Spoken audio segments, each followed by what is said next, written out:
This is Undaunted.Life, a man's podcast. I'm your host, Kyle Thompson. Let's get into it. All right, guys, we got a special guest on the podcast today. His name is Josh Smith. So Josh is a Master Bladesmith, and he is the founder, owner, and CEO of Montana Knife Company. And so a lot of you guys are familiar with Montana Knife Company because they have exploded over the last several years, especially this last hunting season. Everybody was talking about the knives that they were putting out there. Joe Rogan's wearing their hat on his show. Really, the brand just exploded overall, and a lot of it started with this knife here. This is the Speedgoat. And guys, you know in this particular podcast, I tell you a lot about kind of where I'm at in life. Like, okay, I'm learning how to do the outdoorsy stuff and the camping and the hunting and all that in my 30s, right? Because I just didn't grow up doing any of those things. And so I'm like finding different brands, and, I've got a lot of, great friends in this area. We've got the, Stevenson Knives guys, and, I've got a Sanity blade here that my dad got me, and, that's sitting here at my workstation.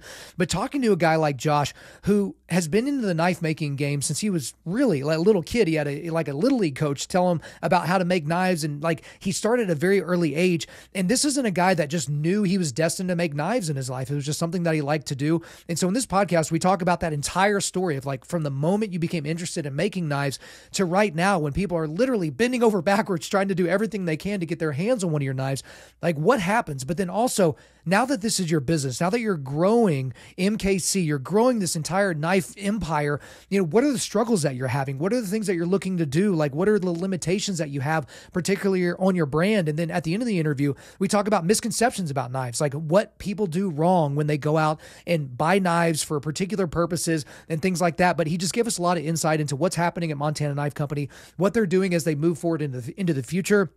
And one thing, when you talk to anybody that's in this knife making world, sure, there's a little bit of competition, but these people just love each other. They want each other to use their knives and to abuse their knives and give them ideas. And that's one thing that came through in this interview with Josh, is he wants feedback from the people that use his knives. If you're on a hunt and it doesn't work out well for you, and there's something that you wish the blade could do that it's not doing right now in its current form, he wants to know that information. But guys, I really, really enjoyed my time with Josh. We're certainly going to have him back on to talk about other things at a later date. But for right now, I'm not going to keep him from you any longer. So let's get after it. Let's get into it. Josh Smith, welcome to Undaunted.Life, a man's podcast. Yeah, I appreciate it, man. It's an honor to be on here. I'm excited. Yeah, I'm excited to have you on because you and I have talked offline about some of the things that you have going on, and I'd love to kind of bring that to my audience, but we need to start small. We need to start easy. Two-part first question. What was it like growing up in Montana, and how has the show Yellowstone ruined your home state? I feel like those two things have to be talked about at the same time now. Yeah, it's actually, well, growing up in Montana was amazing. I grew up in Lincoln, Montana, a small town on the edge of the Bob Marshall Wilderness, just kind of on the edge of that Bob Marshall, where it's just kind of rough and cool country from Lincoln all the way to Canada. There's nothing but basically moose and grizzly bears. So really cool place to grow up, small town. Actually home of the Unabomber, which I don't know if that's really a great one to have on your business card, but you can put it on there and see how people respond to it. Yeah, exactly. But no, it was a really cool place growing up. A real small town, fishing and hunting, parents owned excavation business, but definitely Yellowstone has definitely been having an impact. It's been wild. And what's amazing is you've never seen a Yellowstone episode with snow. Isn't that funny? Because they always shoot in the summer because they don't want to deal with what's going on in the wintertime. Yeah, it's like Kevin Costner doesn't want to ride his horse in when it's 20 below in January. So, it's kind of wild. It's almost like they make it look like our weather is like Hawaii year round, which would be nice. But right. Well, I mean, it's good for tourism and good for stuff like that. But then, for the locals, it's like, all right, guys, we get it. Those boots are really new. Those Wranglers are really new.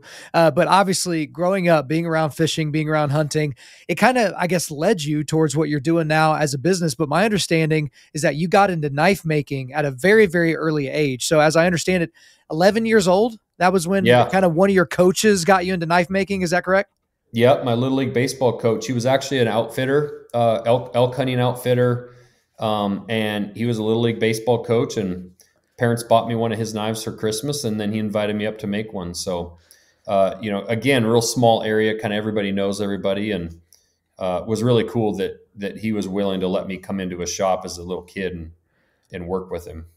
So you're working with him as a little kid, but for a lot of little kids, you do something once. Like I remember going to Votech when we were in like 7th grade, and some of the class went over here to work with some PVC pipes. Some of us went over there to work with some welding, but not most of those kids were like, yeah, I really want to come back and do this. But it seemed like there was something in the process of making blades that just, I mean, to not sound too ethereal, but like spoke to you at a very early age. Like what do you feel like drew you back to that? Because I mean, you could have made a blade and then moved on with your life, but you kind of made it your life, I haven't really had anybody ask me exactly that. And it's a good question from the standpoint of like, I haven't really thought too deeply about why it is that it stuck with me. I mean, there's a lot of little boys that are into hunting or think knives are cool. But I almost want to say that challenge of kind of chasing like somewhat of like perfection, which I was nowhere near perfect then, but like making one, but then trying to want to make the next one better. And then I constantly chase that.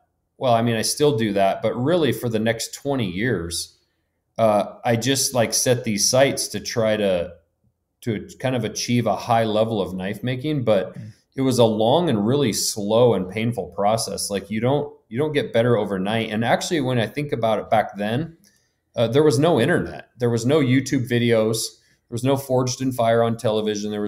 So the only way that you could get better at something was to go to somebody's shop in person and learn. And I think that actually made it a lot slower because if I have a problem today with anything, I can just Google it and I can watch a video and learn exactly what I'm doing wrong right now. And I would have to struggle sometimes for months before I would go to like my next knife show. He would help me. Rick would definitely help me, but it was definitely a lot slower, more kind of arduous process of getting better. But I think chasing, something, I honestly don't know. It's a good question why it like, cause trust me, I wanted to quit several times. Like I was come home crying to my parents, like, yeah, I thought I made this great knife, and I would show this knife to, this group of knife makers I respect. And then they would tear it apart and tell me everything that was wrong with it. Rarely ever tell me anything was very good. And I'd come home frustrated. Like I thought I did something really good and all they found were the flaws. And I just kept chasing that. And it really was not until I was probably 22, 23 years old that I remember going to the Atlanta Blade Show and showing a knife to a kind of a legend that I'd been asking for critiques for over a decade. And he looked at that knife and he ultimately just said, "That's a damn nice knife." And that was like I'd kind of started to actually make it. Yeah. It was like your validation. That was 12 years after I started. Well, so that reminds me of something. Recently, I talked to Bert Soren. I think you're familiar with him and the stuff he does over with Soren X, and obviously he's a big hunter as well. But when he was growing up, because I'm a millennial, and he's kind of on that millennial Gen X line right there. There are a lot of people where they got this idea where, okay, you've got to keep the kids from thinking that they're doing things wrong. And no matter if they've done it right or if it's perfect or whatever, you always have to coddle them along and say, oh, this was so good, and let's kind of do this. But from what it sounds like for you, which is similar to how it was for me, you had a bunch of people around you that were not focusing on the things you did right, but they were only focusing on the things you did wrong, which in modern times, that's like, oh my gosh, you're being abusive. But that's what led you to do what you're doing now, because it forced you to be resilient. It's like, hey, if you're going to do this, you need to actually do it. Like, I can't just keep telling you everything you're doing is awesome, because one day you're going to realize it's not, and it's probably going to be embarrassing. Does that make sense? I feel like that's better than the way you went through it. No, they beat my ass down. I mean, I was the little kid amongst a bunch of 30 and 40-year-old men. And they nicknamed me Psycho Knife Boy. And I would, like, when we were staying at hotels at knife shows, they would hand me a whole bunch of change, and I'd have to go like run and get the pops out of the pop machines, right? I couldn't obviously go on a beer run, but like, hey, Josh, go get ice, go get water. I was just kind of like errand boy at those shows and kind of like hanging around, trying to not be the annoying kid, though I'm sure at times I was. But they were good to me. I wouldn't want to, they weren't, obviously they weren't abusive, but they were good to me. They took me along. They let me hang with them. but they did not hand out compliments. And in fact, it was more of like, kind of like a hazing almost. I mean, I got a lot of shit. I got given a lot of shit. And at times where I was like pissed off, and almost at the point when I was in high school of like, I've gotten big enough. There's a couple of you I could probably whip your ass, but like still respectful. And finally, like I say, when I got into my 20s, I felt like I started being really treated as a peer, you know? Well, and that's a good thing as well, because you're understanding how to comport yourself around people that are in the business that you want to be in. And then you can kind of see like, okay, do I want to model myself after what they're doing? Do I want to be a better version? Do I want to be a similar version? Just kind of, maybe over here. But for you, I mean, even in your teenage years, you were going through learning how to be a journeyman bladesmith, right? And so I think when you were like 15, before you could even legally drive, you were learning to be a journeyman bladesmith. Before you turned 20, you earned the rating of Master Smith from the American Bladesmith Society, something that most of us don't even know exists. We just think, okay, if you want to make knives, you make knives. But with all these things, even through your teenage years, Josh, you're having to prove yourself to people that are in this business that aren't going to give you that stamp. They're not going to give you that rating of Master Smith just because they like you, or just because, you're really quick on the Coke runs or something like that. So I guess take me through to someone like me, who's a novice that doesn't know anything about the journeyman bladesmithing world, or, getting the rating of Master Smith. What is it that you have to do before you get to an event like that? But then what do you have to do once you get there to show, hey, this is who I am, this is what I've been able to do? Yeah, no, good question. I mean, the overall thing is you have to become a member of the American Bladesmith Society, and that basically makes you an apprentice just by kind of paying your dues. But you have to be a member for 3 years before you're eligible to test for your journeyman rating. For your journeyman rating, that basically shows that you can make a high quality knife. It's not perfect, but you're kind of moving towards being a professional. You're taking it more serious than your average hobby guy. And to get that rating, you have to do a performance part first. You have to chop a 1-inch board or a 1-inch rope in half in one chop. Then you have to chop a 2x4 in half and as many chops as you want. That blade then still has to be able to shave after it's done doing that. And then you have to bend that blade 90 degrees in a vise without breaking it. What that shows is that you have the ability to make a high quality functional knife. A knife is supposed to be a tool, right? So before that, it matters if they look pretty, the knife actually still has to function as a tool. That shows that you have the ability of controlling metallurgy, heat treat, edge geometry on your grinds, how to sharpen a blade, things like that. You have to do that in a Master Smith shop under his direction. He has to witness it and administer the test. And then you go to the Atlanta Blade Show and you present your 5 knives to a panel of judges, and they judge fit and finish. And they decide if you're making high enough quality knives in the way of appearance and style. Once you pass that, then you have to be a journeyman at least 2 years before you test for master. I wasn't ready in 2 years with high school and sports and working for my folks. So I actually didn't test until I was 19. I waited 4 years. And the same kind of test applies, but this time you have to do it with a Damascus steel blade that you forged. Has to do the rope and the boards and bend 90. But then you also have to go back to that blade show. And at this point, you present 5 knives, one of which is a Quillian dagger. And that Quillian dagger is a very difficult knife to make. It's with the symmetry involved, the carving that it has to have, the gold wire on it, things like that. And they judge you very harshly at that point. There's really no room for error. And so, yeah, I was able to pass the journeyman at 15 and the Master Smith at 19, like you said, became the youngest in the world. At that point, there were about 80 in the world. Now there's about 140. And so it's a tough test. What I will say, there's definitely knife makers out there that could probably pass it that just have chosen not to go on that path. What I will say, it's a little bit like somebody who's very, very, very fit and clearly an amazing athlete and a good shooter saying, I could pass buds. I could become a Navy SEAL. Like I could go through the buds and pass it. And it's like, that might be true. And you're clearly a very fit person, but you didn't do it. You haven't done it. And it's one thing to say you can do something. It's another thing to actually put yourself out on the line and be judged by your peers. And I always say that that's something I really respect people even today that do that.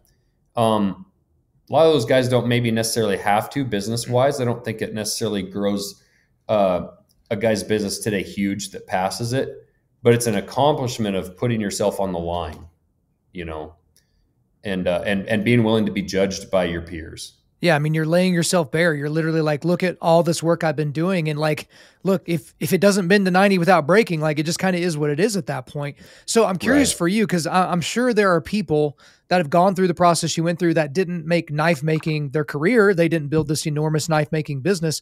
I guess where along the pathway for you, was it when you were a teenager? Was it after that where you're like, okay, this isn't just a hobby anymore. Like this is what I'm called to do. This is what I was put on this planet to do. And let's just see if we can make money at it. Like where was that line for you? You know, all those old guys all along were telling me not to go full time at it. You know, they were telling me, go get a good job, benefits, paid vacation, the whole 9 yards, and do knives as a hobby. Have fun with it. Enjoy it. Because it's a hard way to make a living. It's a starving artist situation, right? And this was really before the internet and before social media, and marketing yourself was hard. I was in a lot of magazines and stuff. A lot of those magazines were really good to me, but you kind of had to get somewhat lucky to get that kind of stuff. Otherwise, you had to buy traditional style advertising, and it was tough. You had to travel to shows. So I kind of took their advice for the first couple of years out of high school. I'm like, well, I'm going to go get a degree. I kind of duck hunted my way out of college. My heart wasn't in that. I decided to go back and work in my parents' excavation business. I'm very good at operating equipment. Very good at doing all that kind of work. So I thought, well, I'm going to help my folks just take over. I'm going to take over their business. It was a very viable option at the time. But my dad kept telling me, go find something that's not so seasonal. You know, the excavation world in Montana, especially in Lincoln, is tough. You don't work from the 1st of November until April 1st. So you work like a dog. We'd work 7 days a week, you know, like dogs from April 1st to November 1st, because you had to have enough money to survive the winter. So I got married, I moved into Missoula, and I went to work for an excavation guy here in town. And at this point, I was just like, I have to scratch this itch. Like, and of course, like any young man, it's like, those old bastards don't know what they're talking about. Like, they're just doing it wrong. I'll figure it out. I'll be better than them. I'm a better business person. And so I did go full time in 2002. Got a home loan on our first home. And the day after we closed on it, I quit my job and went full time making knives. And I was full time for about 10 years. But I definitely found out that it's a tough way to make a living. I was making very high end knives, you know, $1,000 to $5,000 a piece. Sounds like a lot of money, and it is for a knife.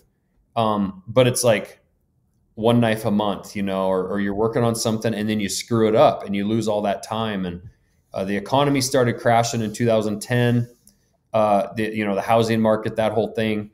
And I had a buddy that was working for a local power company, and he was like, man, he was telling me about his paid vacation and all his benefits and his time off. And it's like, that sounds pretty nice. So I actually applied and got a job there as an operator, a backhoe operator, kind of back to my roots.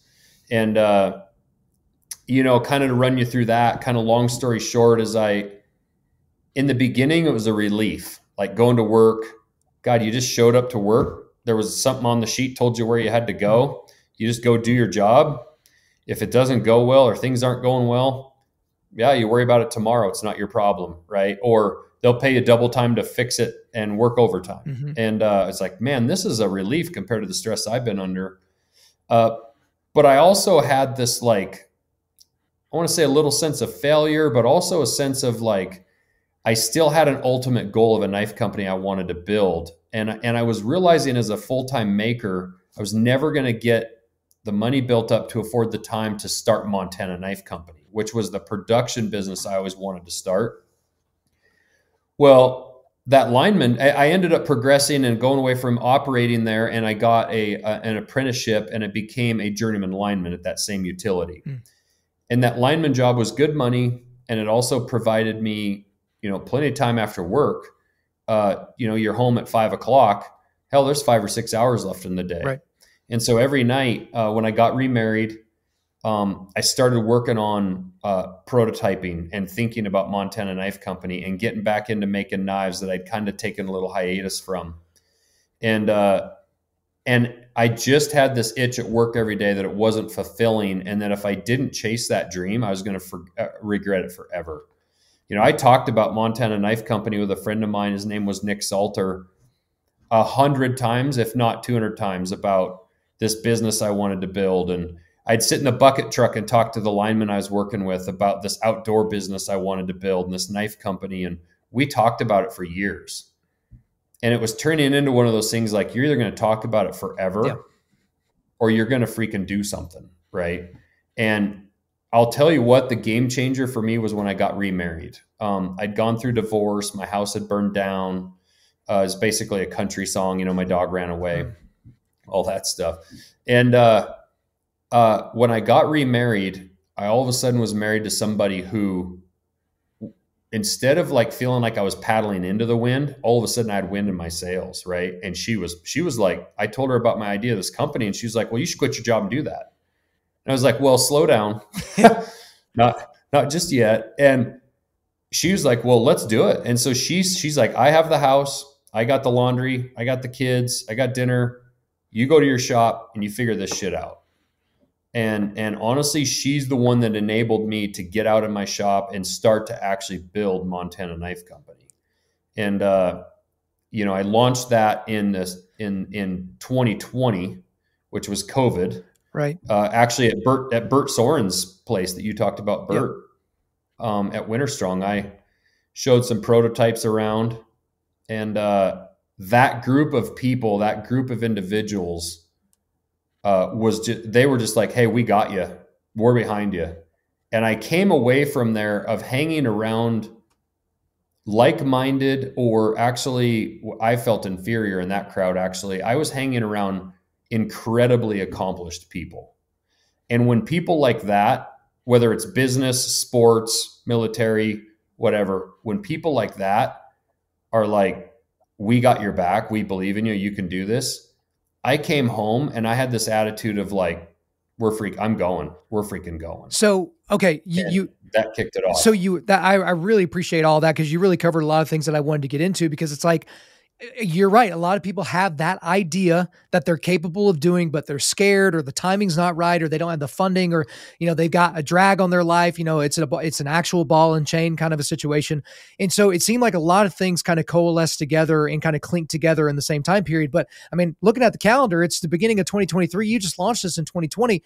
But I swear to goodness, it seems like your brand is everywhere. I mean, we see your hat, you know, Joe Rogan's wearing your hat on the show. I'll talk to random people. Like, I remember when I got sent, and we're going to talk about the Speedgoat in a second, but I got sent one of these before I knew what it was. I sent a picture of it to a few buddies that I like knives, and they're like, where did you get a Speedgoat? How in the world did you get one of those? And I'm like, crap, I don't even know what this thing is. So I guess I was going to ask you, was there like a big break moment? But it seems like since 2020, it's just been, y'all have been growing at breakneck speed. I mean, and you've far outpaced your ability to make knives, and we'll get into the expansion of the facility. But I guess, what have the last couple of years plus been like for you? Because it seems like you went from nothing to something really fast. Yeah. And I will say, by talking about my brand for years, I had plenty of time to really formulate in my head what I wanted my brand to look like, right? And how I thought I would go for it. And I think by instead of trying to kick that off when I was 21 years old and at that age that you kind of think you know everything, I think by waiting until I was 39, because I actually registered the name Montana Knife Company with the state of Montana when I was 19. But I didn't launch it until I was 39. So I thought about it for 20 years on the dot. And what I will say about being older is, I think when we're older, we're a little bit more willing to admit what we don't know and where we need help. And the one thing that I knew right away was that I needed help to build this brand, and I needed it on the marketing side. Like, I kind of had the knife side. I was going to figure out the production side. I didn't know shit about making production knives. But I got lucky for sure at that Winterstrong event at Bert Soren's. I asked his cameraman, hey, do you know somebody that takes photos, like up maybe near Montana? I need a camera guy to take some photos, and I want to start this company.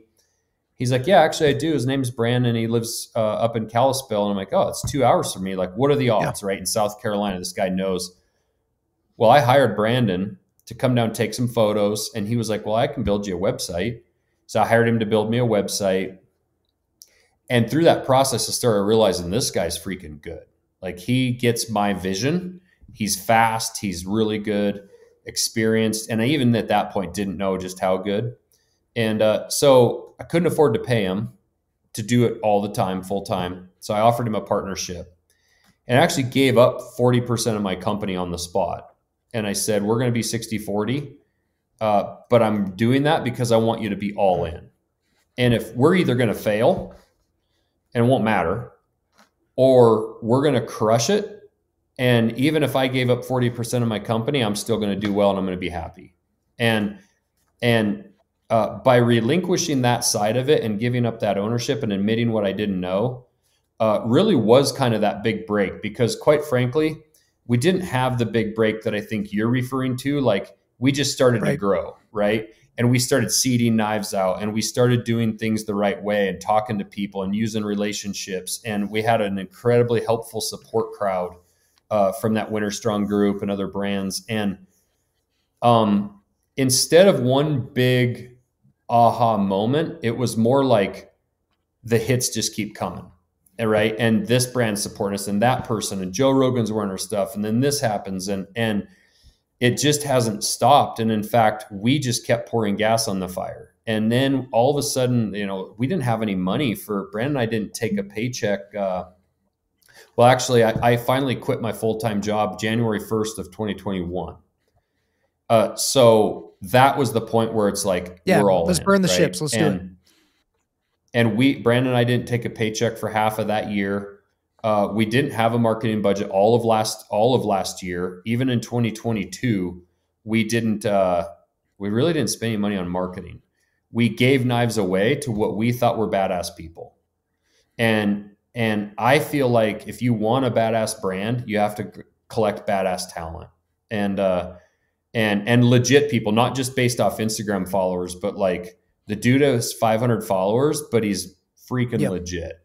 And he has a lot of friends that respect him. And next thing you know, that dude's got Joe Rogan following him. Right. And, somebody like that starts to take notice, or a Cam Hanes or people like that. So, it absolutely took off like a rocket ship, and I think our goal for the first year was to do, I think we told the insurance company we'd be happy if we did 100K in the whole year, and we ended up doing 1.9 million that year. Dude, that is so incredible. And your marketing looks great. Like, that's one of the things about y'all's brand is like everything you do, all the pictures you put out, like there's one picture that y'all need to turn into like an enormous poster. And it's of a sheep that you have one of your knives across the horns of the sheep.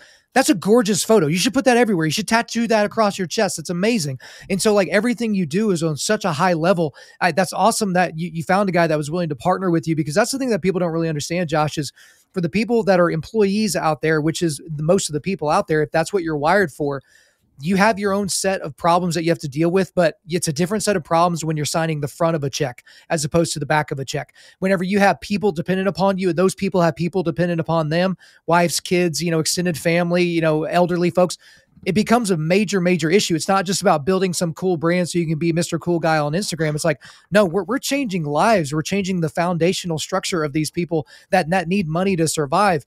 So you have this explosion. You have all of this, stuff that you're able to send out the door. Basically, every time you have something in stock, it's gone. Dude, I went on your site and I'm on it right now. I was on here like before.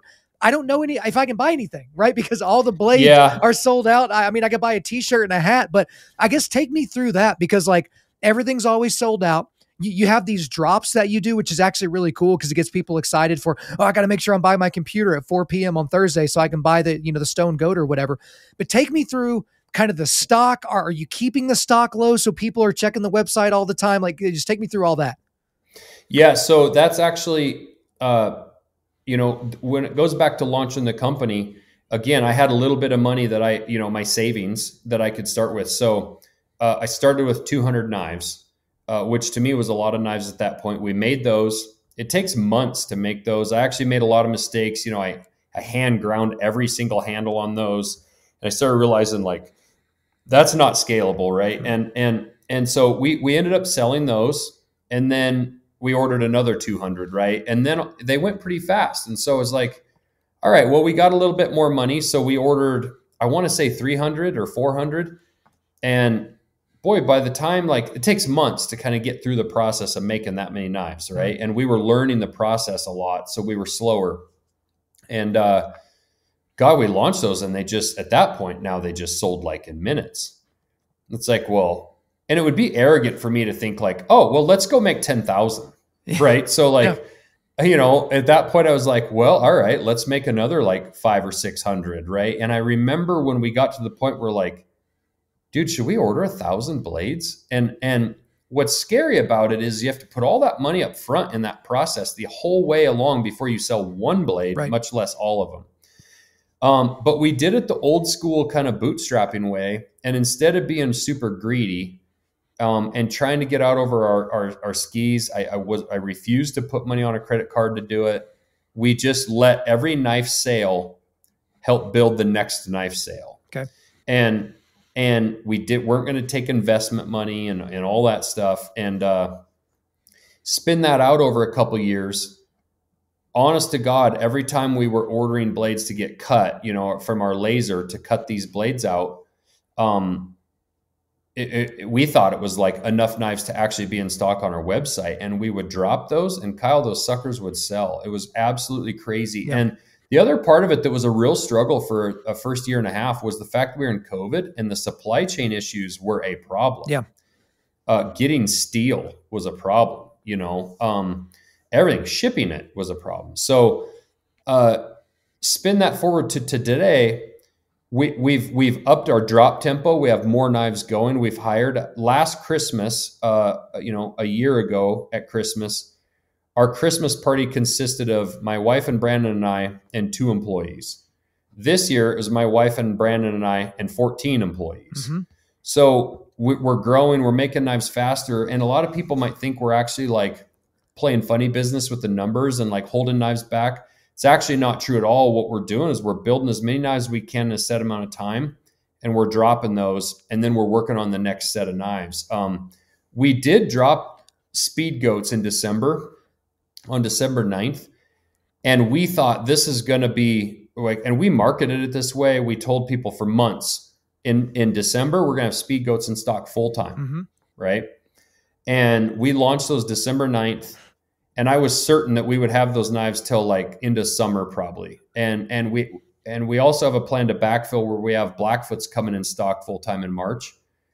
We launched 4,000 blades and they sold out in 28 days. There's just no way for me to understand or know that that's going to happen. Right. And so I actually had a guy email like super pissed off and saying like, you guys are a joke. You're liars. You just did marketing. You said you were going to be in stock. And it's like, dude, it would be super arrogant for me to even sit here today and think that, what am I going to do? Go cut 20,000 blades and think that they're going to sell out? Like, it's just, it's been super humbling, and it's also been really cool and exciting. And quite frankly, we're just learning every day, and every drop, I'm as nervous as I was for the first one. Cause quite frankly, it feels like, God, at any moment, is this just going to end? Right. Like, is this a dream? Like, so that's where we are today. We still, you know, we had one guy buy in for a real small percentage of the company. We wanted to add his experience to the board because he's a very smart businessman, and I need help on the business side.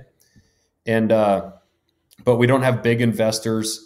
It's still just Brandon and I really making the decisions. I have a new director of operations I hired from Amazon to actually help us on the production side of leaning our process out so we can make knives faster. But one thing I've told people all along, I will never sacrifice our quality for the sake of just trying to get more knives out to make more money or speed it up. We'll deal with some angry emails. But really, quite frankly, for every email we've ever gotten that's angry, we'll get 100 or 1,000 that'll say, I love watching what's happening, and your company's so cool, and it's American made. Thank you for making things in America. You know, all those employees now, year 2 in our company, we have a 401k matching program. We have paid vacation. We have a clause in our handbook that says do epic shit and we'll support you. I want this to be a place that people want to work at and that it's a career, not just a job, you know? Well, and the cool thing, and this goes along with the guy that you're doing the marketing with, is people want to be attached to something that they believe in. You're wearing an Origin hoodie right now, right? Every part of that hoodie was made here in the United States of America, which doesn't make a big difference to everybody on the planet, but there is a strong segment of the population that they will spend however much extra they're going to have to spend on that hoodie because they know it was made here in the United States with American hands. And so that's why they can build out, hunting gear and the gis and then do all the stuff on the Jocko Fuel side. But the other thing about it that's interesting for the marketing side is we can watch you on Instagram as everything goes. So, nobody knows this except you and I. We were supposed to do this about a week or two ago, but y'all had a problem with what was it? The dust collection system in your new facility. Well, guess what? The very next day, that's up on Instagram. Like, oh, here we are, like trying not to fall off the roof, putting this dust collection thing in. And what you do is you're giving people a peek behind the curtain, but you're also not showing them this super sanitized version where everything always works out great. You're always sold out and no one ever makes a mistake and no one ever accidentally cuts themselves. So it's the authenticity of it that I think speaks to what y'all are trying to build. And we as consumers, we can look at that and be a fan of what you're doing and then support the drops when they come. So one quick question to kind of on the expansion, because obviously you got an expanded facility, you're expanding out your workforce. Do y'all have like a plan in place? Like, hey, by Q1 of 2024, we will have Speedgoats in stock. We know it because we're going to do X, Y, and Z. Is the guy from Amazon that you mentioned, are y'all kind of working towards that? Or are y'all just going to keep doing drops and leaving it the way it's been going? No, we're actually working towards it. And quite honestly, I mean, it's super cool that all those Speedgoats sold out that we launched in December, but we actually need knives in stock to be able to measure metrics. Right. So if we run a marketing campaign, if we do an ad, if we do a podcast, right, like, or whatever we do, the way we're running now, we have no way to convert. Right. So you just said, you come to my website, there's nothing there to sell. Well, we might've just lost a sale. And it's a real problem if Kyle, if you want to go and buy a knife for your dad for Father's Day and you're like, oh, Father's Day is 5 days away. I need something. I'm going to get a knife. And you go there and we don't have something. Right. You're still going to go spend that money somewhere else, right? So, no, we absolutely, that's where I think people think we do this on purpose or we're playing games. Like, we need knives in stock. We still want to do like the limited drop thing on things to test products out, to test colors out, to test new models out. Before, like if I drop a new model and I'm like, let's cut 50,000 of them, right? And we drop them and people hate them. Or maybe we get halfway through the process and we're like, these holes are drilled at the wrong side and this blade's hard and we can't fix it, right? Like, no, we're going to start small. We can't afford as a brand to make a huge mistake. So we have to start small, prove our processes, and then grow it, right? Well, the existing knives we have, we've proven it. We've gotten our time to where we now know how much time is to make these knives. I think it's March 2nd or 3rd, something like that. We plan on dropping Blackfoots in stock full time. We thought we were going to have Speedgoats until then and then have more. So our plan is to drop Stonewalls in stock full time in September. So to your point, we actually have our drop calendar mostly laid out through the rest of this year.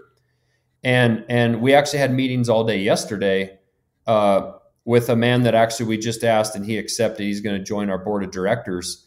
But he's an executive at Gore-Tex, and he works for Sika Gear. And his job there is product development and like scheduling and forward thinking. And the reason we're trying to add people like that to like our board of directors is to help us. Because like, man, I'm telling you, I'm just a regular dude. Yeah, I've never had to think about what products I'm going to be dropping in 2025. Right. Yeah. Right. So I feel like my job as the owner and CEO is to go find people that are smarter than me, which isn't very hard.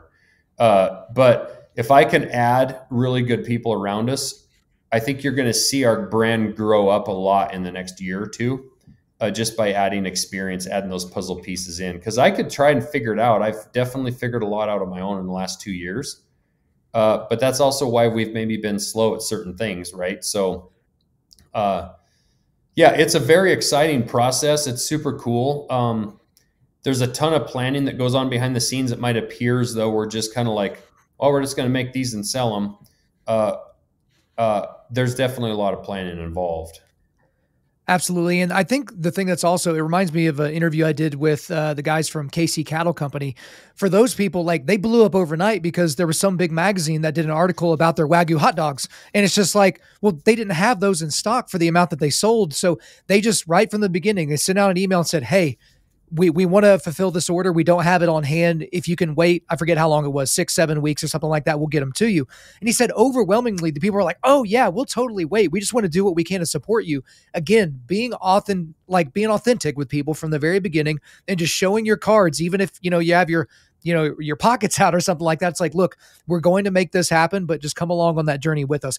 But one thing I want to do right now, so obviously we've mentioned the Speedgoat several times. And if you're watching this on YouTube or Rumble, I'm holding it up in front of the screen right now. This thing it showed up all over the place during whitetail season last year. Everybody's like using this to take care of business. I sent you a picture of the first duck that I'd ever shot before. Yeah. I took care of the breast with this knife here. So I want you to walk us through this knife. Okay. So guys, you can see it. It's got the paracord handle. It's got the sheath. Even the sheath has, this is the old sheath. You have a new sheath now, but it's not the leather sheath. There's a lot of reasons for that. So just take us through this knife bit by bit. Why'd you name it the Speedgoat? What was the idea behind this? Why paracord on the handle? Because that's not something that I was really familiar with. Why the thin blade? Just take us through this whole thing. Yeah. So that Speedgoat knife, I wanted to design an ultralight knife for people who like to count ounces, who are going into the backcountry hunting. Or hiking for that matter. And for a lot of guys, I mean, these guys will cut handles off of toothbrushes. They'll cut weight in every way that they can. And, I was seeing a lot of people carrying like replaceable blade knives, stuff like that, but I still think you have to have a fixed blade knife if you're going to be going days away from civilization and into the woods. You should have a way to really, survive out there, start fires, do things like that, break down animals. So I want it to be light. It needed to be big enough to take care of big game and small game. It needed to have a point on it to be able to cape out an animal if you needed to cape it out and pack that out of the mountains. And what I like about the paracord is the fact that it's light and it actually serves dozens of other functions. So if you get in a bind where you need some rope and maybe you didn't pack rope in your pack or something like that, you can actually unwrap that rope, that paracord, off that knife, and that blade will actually go back into the sheath without the cord on it. And so you can use that cord to tie up antlers on your pack if you've successfully harvested something, tie up meat in a tree, guy out a tent, fix a bootlace, whatever. Maybe your button breaks on your pants and you're not wearing a belt. Like things like that are really dumb, that could really be a pain in the ass when you're 5 or 8 miles from your truck. Right. And drag out an elk. I did that with my daughter. And again, it's funny. We don't actually really create much content around here. We just video what we do.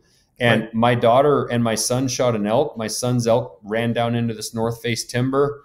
I cut that elk in half with that Speedgoat, gutted it out, cut it in half, including through the spine, through the ribs, everything. I cut that elk in half with no saw. And then I took all the rope off that knife, tied it around its leg, and my kids and I used that rope, and the kids were hanging onto the elk, and we drug those two halves out of the woods with that piece of rope. It's 550-pound test strength, so you physically as a man are not going to break it. You can't pull hard enough to break that rope. So you can even use that stuff if you had to, which that's a short piece of rope, but for repelling or more than likely you're not going to use it for something like that. But there are a lot of survival situations, tying up things for a shelter, things like that. So I love the paracord for that reason. That blade, when you unwrap that paracord, is actually skeletonized to take more weight out of the handle. And then to me, the thing that's often overlooked, and I think we're changing the game, is the sheath that you talked about. Nothing drives me more crazy than seeing a blade in the store that you're going to buy, and they hand you the sheath after you purchase the knife, and the sheath is a complete piece of shit. Yeah. You have to be able to carry that knife accessible, not buried in your pack in the bottom, but on your belt or on your pack strap. Or even if it is in your pack, it needs to be a secure sheath that holds that blade tight. that belt clip on that knife will actually turn 90 degrees. So you can carry that knife horizontal or vertical. You have it set up for a vertical carry right now. Right. You can take that clip off and just tuck that knife and that sheath into like a bino harness pouch. Mm-hmm. You can take rope and run through those holes and tie that sheath onto something if you'd want with the holes that are in it. So that sheath also has an adjustable retention screw.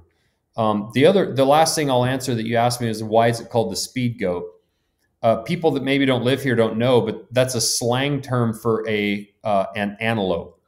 So an antelope in eastern Montana are like one of the fastest species on the planet. I mean, they run like crazy, and they have an incredibly keen sense of vision. They can see like no other animal. So I feel like that Speedgoat knife has a really keen, sharp edge, and it's light and it's fast. And I like to name stuff after Montana. So I chose Speedgoat as the name. Well, it's a nice ode to even your upbringing, because obviously that's something that's terminology you've used your entire life that isn't weird to you, but it's weird to someone like me who's never heard it before. But I'm one of those guys now, and I talked to Bert Soren about this as well. Like, I'm getting into all this outdoor stuff, hunting stuff as an adult. Okay, so I didn't grow up in a family that did that. So I lived in Oklahoma, but I was playing sports all the time. So we weren't out camping, we weren't out hunting, any of those types of things. I didn't do any of that until I got into my 20s, and now in my 30s, I'm really starting to try to hone. Like, I don't know what to put on my pack. I don't know what's ridiculous to take with me. I don't know what's awesome to take with me. Like, I just got, good origin hunting gear. I'm experimenting with different knives and doing different things in certain ways. And whenever I was in Colorado last year on a black bear hunt, that was one thing about this particular sheath is like, okay, here's the pack that I have. What would be the most convenient way to have this to where I could get to it immediately? Because I was the guy that would either wear it on my belt, which again, that's, a blade that, would come out. It's not a fixed blade, or I would have it in my pack. And it's the exact same situation. I'm digging in the bottom of my pack, looking for my, knife and sheath that's the same color as everything else. It just wasn't the most convenient thing. So the interesting thing about the Speedgoat as well, Josh, is it seems like you're using the Speedgoat as the foundation to build other stuff as well. You did a drop recently of a mini Speedgoat. And so this is more so what guys would maybe carry in the appendix position, having a fixed blade on them. The Stoned Goat, which is a combination of a couple of different knives, but it seems like you're using like that paracord handle and kind of the lightweight frame and everything is kind of like a foundation to do other things. Is that something you're going to keep doing into the future, or was that just kind of an accident with the Stoned Goat and the mini Speedgoat? Yeah, I'd like to say that I'm super smart and that was planned from the beginning of my company, but really, quite frankly, it was more about listen to what our customers say and then just responding. So the Speedgoat, there were people that were telling me like, honestly, that thing's even a little long for what I need. Like, imagine how light that thing would be if it was an inch and a half shorter and just smaller. And I could actually put it in my pocket. And I was like, that's a pretty damn good idea. Yeah. So I built it. Right. And honestly, that mini Speedgoat has become super popular for even like women, girls that go off jogging or hiking up trails, sure. Men who go out jogging, things like that, to actually kind of have a way to have a self-defense weapon on you, but it's not something that's, you're not running with a pistol or some big, Crocodile Dundee knife on your side. It can tuck inside the waistband of a pair of leggings or in a sports bra. Or in your gym shorts or whatever, and you really won't even see it. Yeah. It would make me feel a lot better if I knew my college-age daughter was out hiking a trail and she had that Speedgoat on her. Right. It'd just make me feel better. Plus, it's handy, right? And a lot of people carrying those at work, cutting open boxes and stuff. The Stoned Goat was a response to people saying, the point on that Speedgoat's too pointy for me. I like a knife with more belly. And it's like, hey, there is not one knife out there for everybody. That's a great idea. More of a skinning profile. And we kind of had that knife, but it was in a bigger blade with our Stonewall. Mm-hmm. So our Stonewall knife and our Speedgoat had a baby, and we called it the Stoned Goat. And so, yeah, I'm actually trying to get to a point where we do more strategic planning as a company, 1 and 2 years out. But I'll be honest with you, I think any brand that's smart is going to listen to their customer first and foremost. So even if we develop a strategy as a plan, and this is what we talked about yesterday, I'm just kind of laying out like you say, I'm kind of real. This is what we're like literally talking about. Right. My board is full right now of year 24. We got culinary, hunt. We have tactical, like all these things written up there. And we're trying to plan. And I said yesterday, this is great. It's great to have a plan, but we have to continue reading our DMs and our emails and our texts, watching our Instagram comments. And when we start seeing a theme of like, hey, this guy's saying this is a problem or this would be a good idea, we need to listen to that stuff. Yeah, I would absolutely agree with that because again, it's like I told you, like, okay, if I had started doing all this hunting stuff whenever most of my friends did when they were, 5, 6, 7, 8 years old, like your brain's like 20 years away from being fully developed. And so you can only know so much. And so you just kind of go with it. But as a 30-year-old, I have a really good idea now of what I like to do, what's comfortable, what's uncomfortable. Hey, I really need this for this exact moment. And you're going to see that through experimentation when people go on different types of hunts and different types of areas, or they have different things on the work site that's going to really be all. That's something that a lot of companies would pay, an organization to go out and gather all this data. People are just dying to give you this data as to, hey, I would want to do this. And could you maybe look at that? But Josh, I know you got some other stuff going on. So I want to kind of start to wind this to a close. One thing is you're listening to a lot of guys now, we're all almost an hour into a conversation mainly centered around blades and knives, but there are a lot of misconceptions out there about what types of blades are good, what is good to have on you, what's good to have in or on your pack. Also, the best way to sharpen a knife. Like, some people, they only stick with the stone, or some people just do the belt. Some people do any number of things. I know a guy that's got like a $2,000 like professional sharpening kit, and like everyone's got their own things about knives. I want some idiosyncrasies from you, someone who's spent his life thinking about blades. What are some of those misconceptions? What are things that, if they're not buying a Montana Knife Company knife, what are things that they should consider when buying a knife? What's the best way to sharpen it? Just anything you want to do to give us a little bit more wisdom on that end. Yeah, no, I appreciate that. And actually it kind of goes back to you, like getting into hunting and not sure what to take or what to pack and things like that, and kind of learning. I really want to start developing our company more and more. And we have plans of doing this into being kind of a, what would you call it? A resource. Yeah. A resource. And if I don't know the answer, I have a cool network around me of people that I will tell you, like, I'm not an expert in that, but you should go listen to this guy's podcast or go check out this guy's Instagram because he's really good at that. And I'm going to be always very honest in that way. Like with the lightweight backpacking stuff and packing stuff, like Aaron Snyder with Kafaru and his podcast, like go down through that gear stuff, and he does a pack dump. It's brilliant stuff, things like that. On the knife side, the one thing that I've always kind of seen, and the reason I wanted to launch MKC, is I always saw knives that were too heavy, too thick, a lot of times too big. You don't need a huge blade. That little Speedgoat has broke down more damn elk than maybe any other knife right now in the country this last year. If the knife is made correctly, it can be light. It can have nice thin edge geometry, which then helps make it easier for you to resharpen it because you're not removing a lot of steel. On the sharpening side, that's a whole nother podcast and video that we could go into. But what I will say is I'm trying to change people's minds and make them understand that maybe the whole reason that they think they've sucked at sharpening knives their whole life is actually because they had the wrong knife in their hand. It wasn't necessarily a you problem. A blade that's way too thick and heavy is a very difficult thing to sharpen, especially if you don't have the right equipment for it. Our knives are easy to resharpen. We have a YouTube video on that, but I also encourage people with our Generations program, send it back to us. We'll sharpen that thing for free. If you get elk blood all over that paracord and fat, and that knife's dull, and it's like you've just you've put it in a hell of a run for a season, you send it to us. We'll rewrap the paracord for you, brand new cord. We'll resharpen it. We'll clean it up, and we'll get it back to you. Because ultimately, I want you to take it next season and crush it again. I don't want it to become a problem where like, no, Kyle doesn't really know how to sharpen his knife, so he pitched it in the corner and went and got another knife. Yeah. Like I want you to put dozens of animals under the belt of that knife to where it's an inch shorter someday. You've sharpened it down to, and you're like, I'm retiring this thing and I'm getting a new one, right? That's what I want. This throwaway society we live in where everything, when you walk into Target and look around, everything's made to throw away. And that bothers me. And especially the fact that we were then making knives to throw away with our replaceable blade knives. That really bothered me because as men, we've generally only ever passed down knives and guns to the next generation. Sure. We might pass down jewelry and some artwork. But you can't name a lot more that we passed down, maybe a classic car. So we just took one of the things that I've had thousands of people bring knives in my shop to sharpen.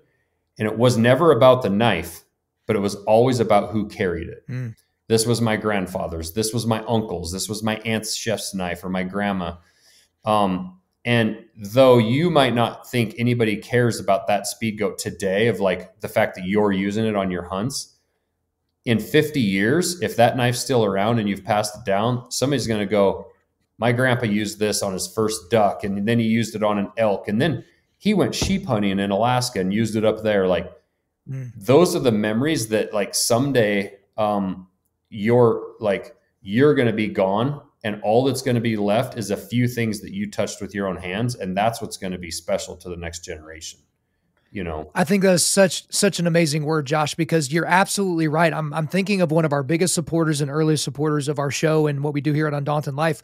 His father has passed away, and I was in his office, and this is a guy that hunts a lot. He's got animals up all over the place. He's got gorgeous knives. I've actually given him a custom knife before as a gift, and he has an old case knife that kind of sticks out from all the other ones that are sitting there on display. And I'm like, hey, what's up with that one? He's like, that was my dad's hunting knife, and like his dad's gone now, but he's got his hunting knife, right? And it's like, it doesn't matter. Like, he wouldn't take $1 million for that knife. And you're exactly right. That is one of the few things that we can pass down. Like, that was what I was thinking of. I did think, maybe if you got an old Chevelle, you would pass that down to your grandson or something like that.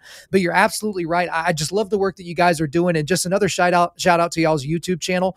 There are different things on there. Like, if you're a do-it-yourselfer and you want to sharpen it, guys, they show you on there how to resharpen their knives. If you want to learn, if you've used this paracord and you want to learn how to tie it back up again on your own, you guys have a video on that as well. So, again, this is just kind of an ode to the stuff you're doing on the marketing side and just making yourselves a resource for everybody. But Josh, there's more we can talk about, but we'll have to save that for another time. That's all for me. Is there anything else you want to get off your chest? No, I feel a little bad. Like, we could go on for another hour. I know we could, but I feel bad with having a meeting coming up. But what I'd like to do is just do it again sometime, and we'll cover some other stuff. So no, I appreciate the opportunity. I encourage people to get outside with their children. I was talking to a guy yesterday. Some of the only things that people ever remember down the road about their parents or about their childhood, I know with my boy, it's not going to be all the little sports games they played in school. It's not going to be anything about what they did with their friends, but it's generally going to be something that they did probably outdoors with their uncle or their mom or their dad, hiking, hunting, things like that. Mm-hmm. All this other stuff we're doing, the podcasts, the knives we're making, a lot of that stuff, the business moves we're trying to make, like, a lot of that won't matter down the road. But what will matter to somebody is the time spent outside doing something with a loved one. So, I'd love to see more people get outdoors and follow along with what we're doing. We're kind of an open book, like you said. And, frankly, we're just kind of regular dudes trying to figure it out, bring American manufacturing back, and do epic shit. Absolutely, man. Well, hey, this is just the Scratch the Surface podcast. We will certainly have you back on to talk about more stuff. But Josh Smith, thank you for coming on Undaunted.Life, a Man's podcast. Thank you, Kyle. Appreciate it. There you go, guys. Hope you enjoyed my time with Josh Smith. But before we let you go, we are going to do a quick resilience boost. At Undaunted.Life, our mission is equipping men to push back darkness with content that forges spiritual, mental, and physical resilience. So the link I've got for you today, I've got a link to the Montana Knife Company website. So guys, from there, you can get to all the information about their products. You can get to their YouTube channel. You can get to everything. So go there and check it out. Thank you guys for listening to this episode. Wherever you're listening to this, please subscribe, rate, and leave us a positive 5-star review. If you want me to come speak live at your event or on your podcast, just shoot me an email to info@undaunted.life. That's info@undaunted.life. Follow us on Instagram and like us on Facebook, and check out our website for everything else, including how to donate to keep more content like this coming your way. Just go to www.undaunted.life. And as always, we want to thank the band August Burns Red for allowing us to use their music for our content. The music on this podcast is our song Cutting the Tides, which is off their 10th anniversary re-recording of their album Leveler. The links are in the description. I'm your host, Kyle Thompson. Remember, keep pushing back darkness, keep forging spiritual, mental, and physical resilience, keep seeking the Lion of Judah.